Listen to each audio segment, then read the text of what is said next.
Bueno, muchísimas gracias en primer lugar al instituto por la buena voluntad de cederme este púlpito para presentar este libro.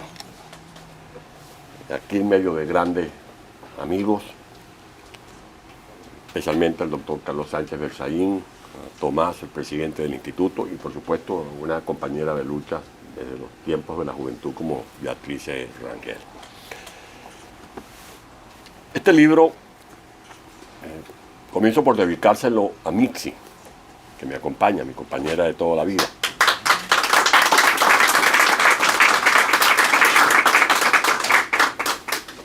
Pero es una forma también de dedicárselo a todas las mujeres del mundo que luchan por la libertad. Aquí está esta dedicatoria también implícita a la madre, a la esposa, a los hijos de Fernando Albán. Es una dedicatoria a la madre del inspector Óscar Pérez, que fue ejecutado junto con sus compañeros en el Junquito. A las hijas del general Baduel, a la viuda del capitán Rafael Acosta Arévalo, a la madre de Loren Salé, que se desvivía luchando por la libertad de su hijo, a la viuda y a las hijas del piloto que perdió la vida en el helicoide. Pudiera aquí nombrar a muchas mujeres de Venezuela, como esas educadoras que han tomado las calles y que tienen voz plural en la garganta de la profesora Elsa Castillo, de la profesora Monasterio, o de las mujeres de las empresas petroleras arruinadas en Venezuela, que sacan fuerza de sus entrañas, de su vientre que parió hijos dignos para reclamar, más allá del bono o del salario, están anhelando un vuelvan caras de la libertad en Venezuela. Es un reconocimiento y un homenaje a las madres de Nicaragua, que todos los días lloran a los hijos que les asesinó la dictadura, a las mujeres de Cuba, a las abuelas que enterraron a sus nietos, acribillados y fusilados en el paredón de esa ignominia. Y por supuesto este libro pretende ser la memoria del dolor. La memoria del dolor para que nunca olvidemos el sufrimiento.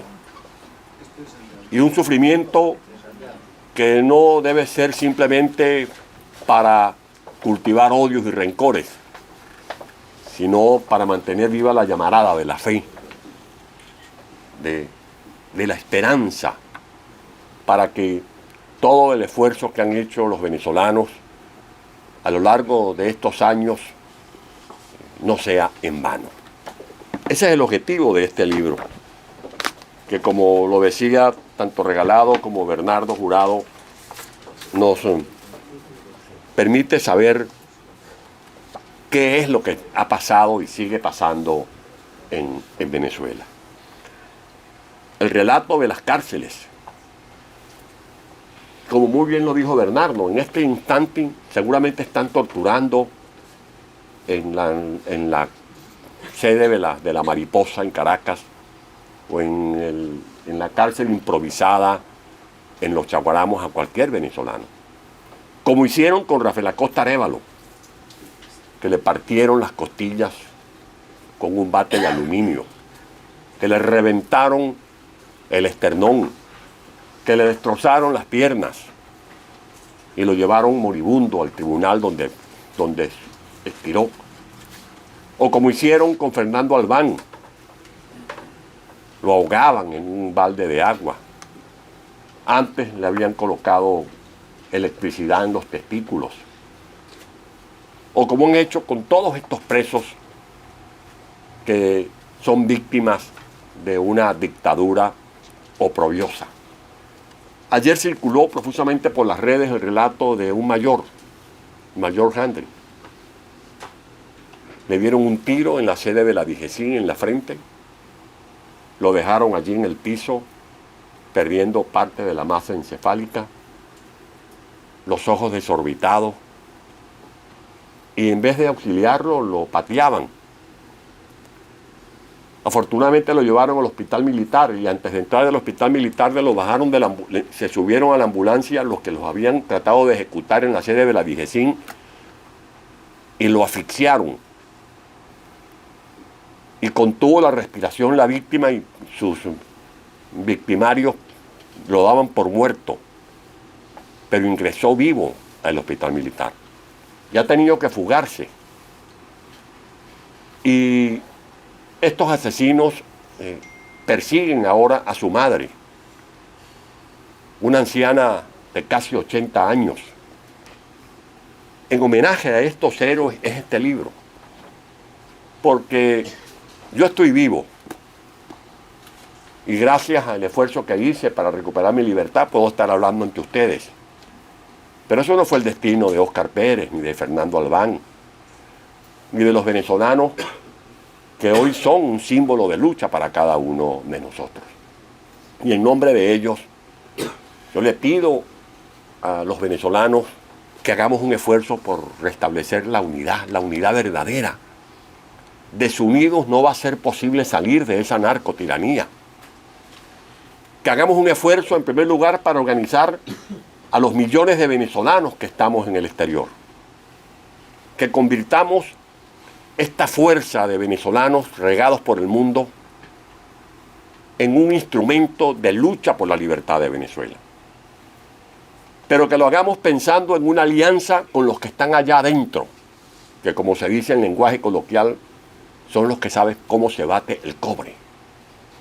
Los que no pueden decir lo que yo puedo hilvanar con mi voz desde esta tribuna. Que podemos denunciar a ese estado criminal. Que podemos decirle al mundo cuáles son los calabozos que tiene funcionando en Venezuela el régimen, el cuarto de los locos, o el ataúd, o el ascensor, o la Venezuela de antier, donde a los presos políticos se los tortura. Y que esta diáspora organizada pueda hacer una bisagra con los venezolanos que están luchando adentro, porque los venezolanos no se han rendido, siguen en pie de lucha. Y oímos el grito de los obreros petroleros, y oímos el clamor de los educadores, pero esa gente necesita de una dirigencia que nos conduzca al objetivo supremo, que es la libertad de Venezuela. Y por eso es fundamental que esa unidad indispensable pueda girar en torno a una estrategia coherente. Esa estrategia debe tener un objetivo supremo, más allá de la ambición que podamos tener cualquiera de los venezolanos que fungimos como dirigentes políticos o dirigentes gremiales. Y ese objetivo es la libertad del país. A veces se nos dice que nosotros rechazamos el diálogo. No, es que el diálogo es una palabra desprestigiada en Venezuela. Como está también desprestigiado el término de cohabitación, porque hemos dialogado por más de 10 veces. Y cada vez que vamos a un diálogo, el régimen se alza hasta con el queso que hay sobre el mantel. Y no nos dejan absolutamente nada. Se burlan de la buena fe de quienes han intentado representarnos en ese diálogo. Llegan al extremo de querer vetar hasta nuestros representantes, como hicieron con el embajador Carlos Vecchio, que está aquí presente con nosotros. Por eso, a la hora de presentar este libro, aprovecho esta tribuna para escuchar este clamor de poder restablecer un eje unitario conforme al cual logremos la libertad de Venezuela. Un régimen coludido con el narcotráfico, como en efecto está el de Venezuela. Un régimen que ha convertido, por ejemplo, el territorio del estado Zulia en una plaza controlada por los cárteles de México en combinación con los de Colombia. Y además, con el hecho insólito de que la élite protocolaria militar ha edificado un cartel de factura criolla, de factura venezolana. Eso es un régimen que no va a facilitar ninguna salida electoral. Pensar en elecciones libres en Venezuela yo no diría que es un acto de ingenuidad, porque todos los días nos confrontamos con ese demonio que ha secuestrado las instituciones públicas. En Venezuela no hay Estado de Derecho, ahora hay un narcoestado.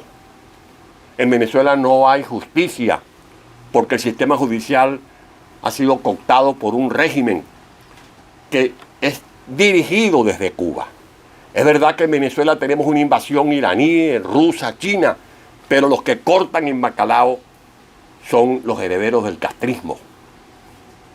Y son los que siguen recibiendo el petróleo que todavía estornudan los balancines que operan en Venezuela. Y son los que siguen cometiendo el crimen ecológico en el arco minero, porque ese régimen se surte de esa economía oscura, del dinero del narcotráfico, del dinero de los minerales que explotan irracionalmente y del dinero de la corrupción. Vemos cómo actualmente hay un contrapunteo entre los que han destruido a PDVSA, los que han destruido las empresas básicas de Guayana, acusándose mutuamente, como los que recordamos seguramente que Franklin Bilwes, que es del estado Lara, que está por aquí, lo que es un golpe tocuyano. Y uno dice, usted es un ladrón, y el otro le responde, usted también. Y usted es un bandido, y el otro responde, usted también.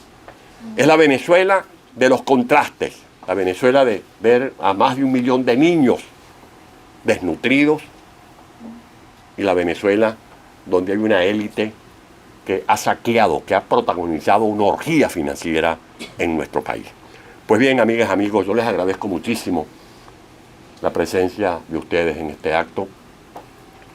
A los miles de ciudadanos que nos están viendo a través de las redes sociales, que este libro no es otra cosa que un testimonio del sacrificio del pueblo venezolano.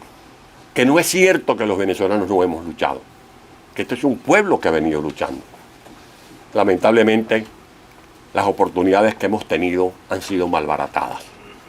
Pero esta no es ocasión para darnos golpes de pecho, ni para profundizar las heridas. Es una hora de rectificaciones, es una hora de reflexiones, es una hora de decir que Venezuela está por encima de cualquier interés personal. Que nosotros seguimos teniendo alguna comprensión de la comunidad internacional, pero sobre todo seguimos contando con un pueblo que está en la vanguardia de la lucha y que ese pueblo necesita de una conducción atinada. Venezuela vale la pena. Venezuela merece que nosotros demos un paso adelante para retomar la senda de la lucha en pos de la libertad de nuestro país. Buenas tardes, muchas gracias.